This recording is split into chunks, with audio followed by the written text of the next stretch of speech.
Here you can see an area that's been left alone for a long period of time. So you've developed a wildflower meadow. And you can see there's a lot of different aster species and goldenrod species that have started to form, and they're the initial primary colonizers in this area. And they change the soil over time, adding nutrients to the soil and improving the soil so that the next successional stage can occur. And you can see that starting to happen at the back there.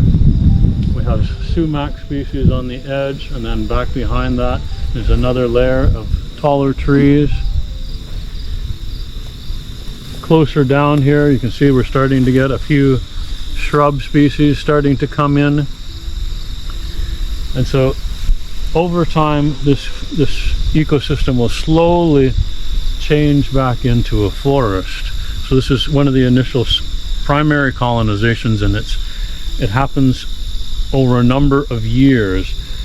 And if you're fine with that process, that's all right. It's a slow regeneration of the forest, and it happens, and you get a very natural forest that comes out of it.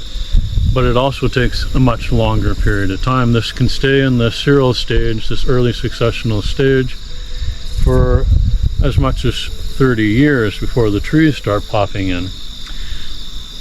Usually what I do is I put trees mixed in with the planting, and then that allows for the system to move at a much faster pace. And we'll take a look at that at another restoration site, how that's worked out.